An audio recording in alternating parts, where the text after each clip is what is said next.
Halo sahabat Dekrus, jumpa lagi dengan saya Dr. Hewan Ferry Firdaus. Nah, pada konten kali ini kita akan membahas tentang vaksinasi pada anjing. Pada konten sebelumnya saya sudah membuat tentang vaksinasi pada kucing. Pada konten sekarang saya akan menjelaskan tentang vaksinasi pada anjing. Sebelum teman-teman menonton konten kali ini, boleh di subscribe di channel Ferry Dekrus ya. Pada konten vaksinasi anjing ini saya akan sedikit memberikan informasi bagaimana penjelasan tentang apa itu vaksinasi, apa itu vaksin, kemudian jenis vaksinnya apa saja pada anjing, kemudian jadwal vaksinasi pada anjing itu seperti apa, dan bagaimana perlakuan kita terhadap anjing yang sudah divaksinasi. Penjelasan mengenai vaksinasi dan vaksin, kemudian syarat vaksinasi, itu sebenarnya sudah saya jelaskan di konten sebelumnya ya. Konten yang berjudul vaksinasi pada kucing. Nah, sebenarnya sama ya, yang berbeda hanyalah jenis hewannya. Nah, jadi saya ulas sedikit. Vaksinasi adalah proses pemberian vaksin pada hewan, dalam hal ini adalah anjing, dengan tujuan agar anjing mendapatkan atau membentuk kekebalan ataupun antibodi terhadap virus-virus yang menular ataupun virus-virus yang mematikan. Nah, vaksin itu sudah dijelaskan sekonten sebelumnya bahwa vaksin adalah bahan antigenik yang digunakan untuk menghasilkan kekebalan ataupun sistem imun ataupun antibodi terhadap suatu penyakit yang menular ataupun yang mematikan. Nah, bahan antigenik ini bisa berupa virus, bisa berupa bakteri, ataupun toksin yang sudah dilemahkan ataupun yang sudah dimatikan. Kemudian apa aja syarat-syarat anjing itu bisa divaksin? Hampir sama seperti kucing. Anjing itu harus sehat, kemudian minimal umur itu 8 minggu atau 2 bulan. Kemudian anjing tidak boleh dalam keadaan hamil dan menyusui. Apa aja sih kriteria anjing itu dikatakan sehat? Yang pertama, anjing harus mempunyai nafsu makan yang bagus ya, artinya makannya normal. Kemudian anjing tidak boleh diare atau mencret. Kemudian anjing harus bebas dari infeksi parasit seperti jamur, kemudian kutu ataupun infeksi bakteri.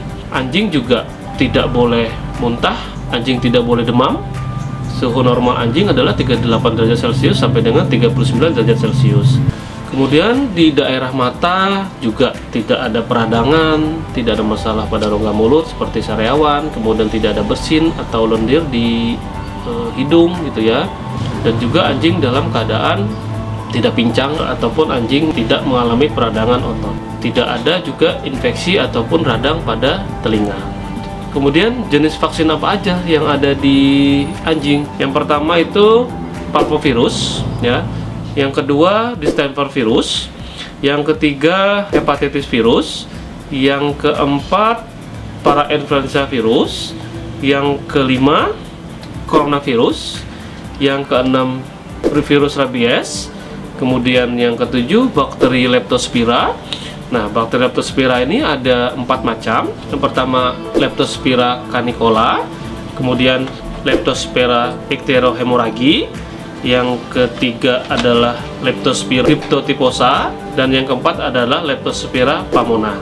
Dan yang terakhir adalah vaksin jenis Bordetella.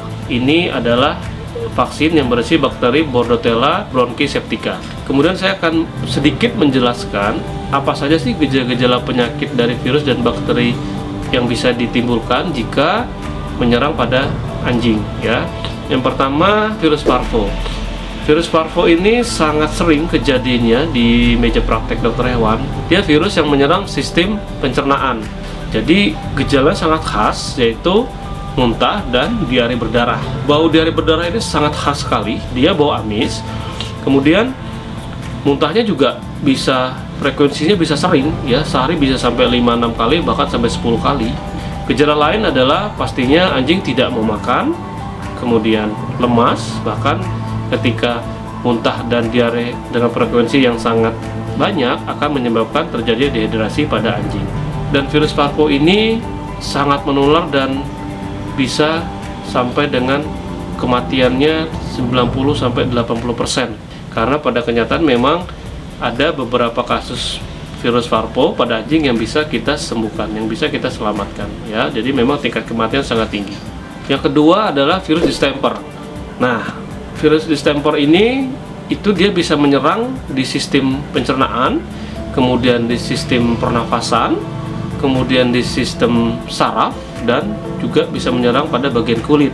Penyakit distemper yang paling khas ini adalah menyerang pada sistem saraf dengan gejala mulai dari tremor itu gemetar seperti itu, kemudian bisa kejang-kejang, bisa paresis, dan juga bisa paralisa.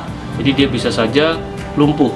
Nah, kemudian kalau pada sistem pernapasan dia bisa menyebabkan terjadinya pneumonia ya, atau infeksi paru-paru dengan gejala batuk. Untuk yang saluran pencernaan itu dia bisa menyebabkan terjadinya diare dan muntah, kemudian tidak nafsu makan sehingga menjadi lemas. Kemudian ketika virus distemper ini menyerang kulit dengan gejala bintil-bintil merah pada bagian kulit dan sifatnya bisa menyeluruh, tetapi biasanya terjadi pada daerah perut ya. Jadi mesti kita curigai ke arah virus distemper.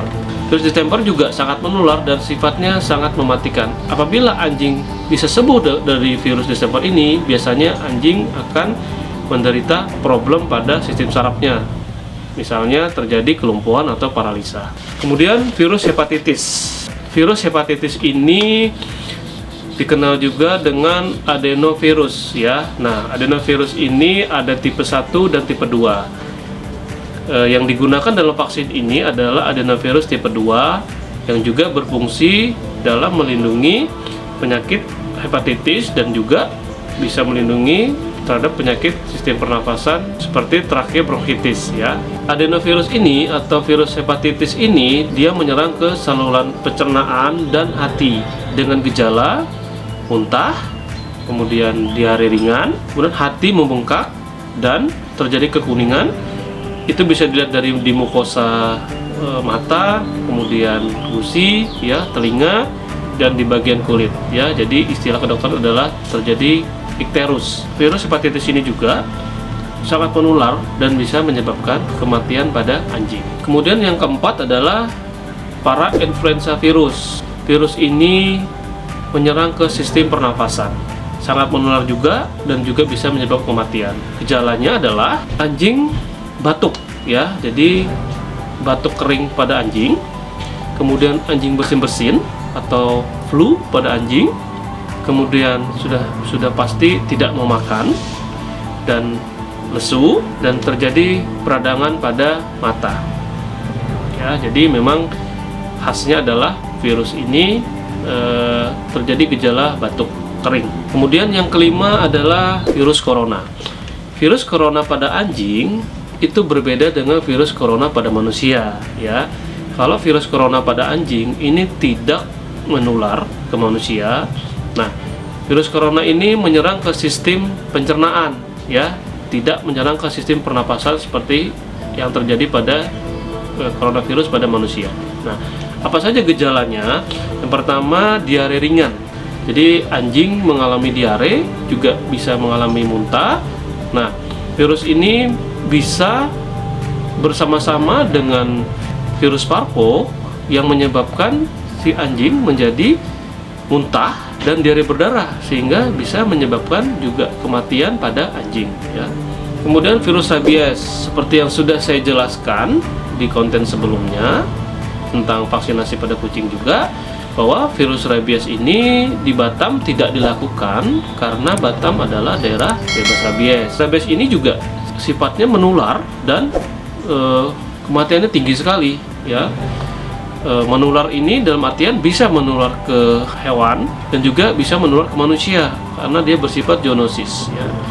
Bagaimana gejalanya? Gejalanya ya, yang pertama anjing pasti mengalami perubahan tingkah laku ya. Tingkah laku seperti apa?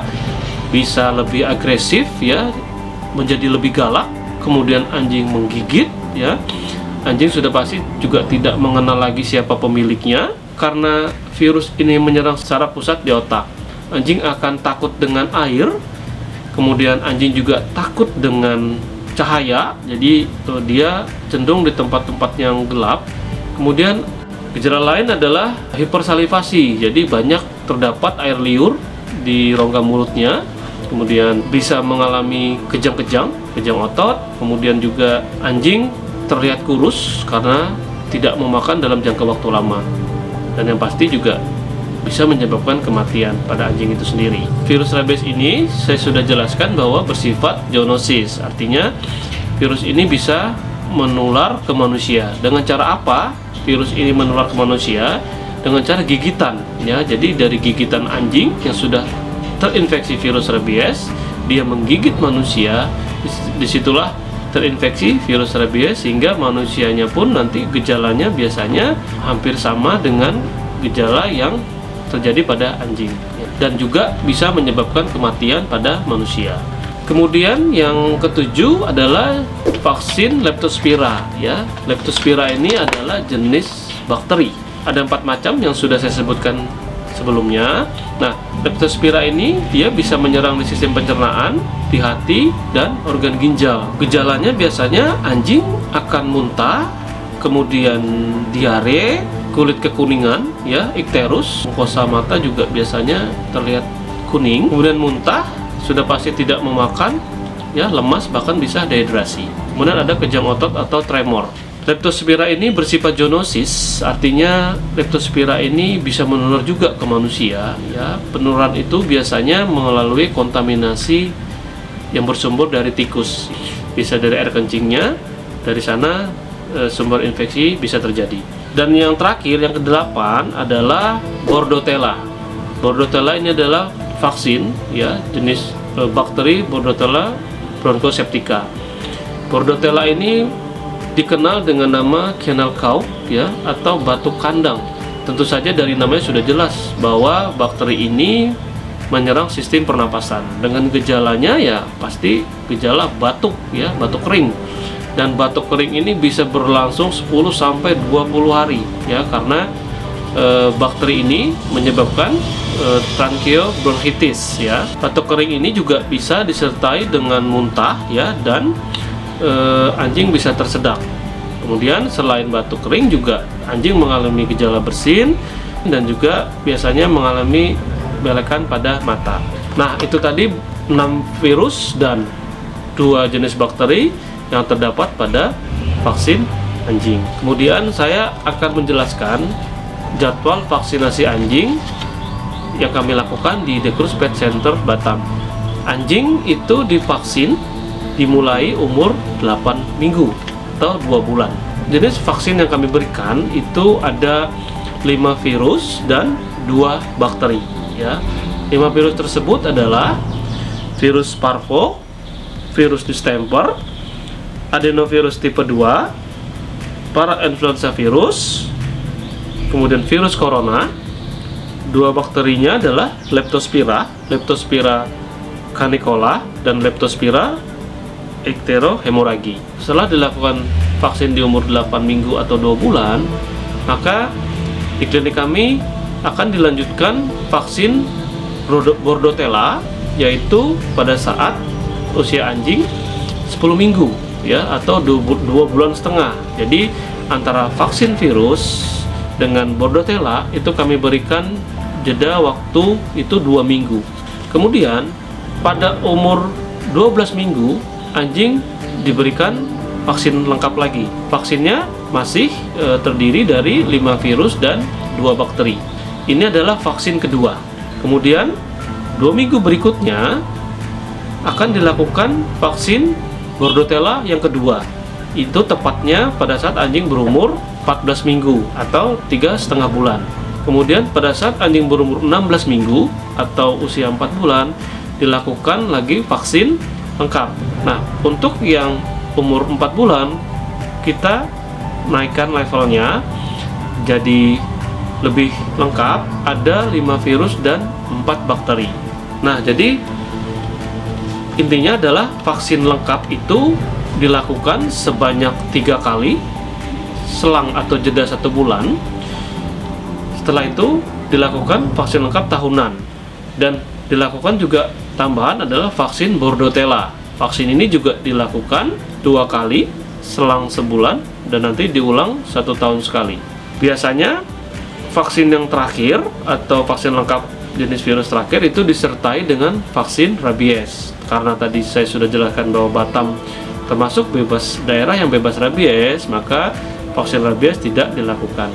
Vaksin ini mesti diulang, ya, istilahnya di booster, ya. Ada yang booster bulanan dan ada yang booster tahunan. Nah, kenapa vaksin ini mesti di booster atau diulang? Tujuannya agar imunitas atau kekebalan atau antibodi anjing ini akan lebih tinggi dan lebih maksimal, sehingga anjing dapat terproteksi ataupun dapat terlindungi dari serangan penyakit virus yang sifatnya menular dan mematikan. Nah, jadi wajib untuk diulang sampai tutup usia.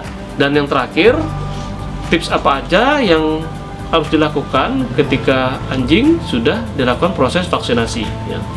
Yang pertama, anjing tidak boleh dimandikan selama 5 hari. Kemudian anjing harus istirahat, tidak boleh capek, tidak over exercise selama 2 hari.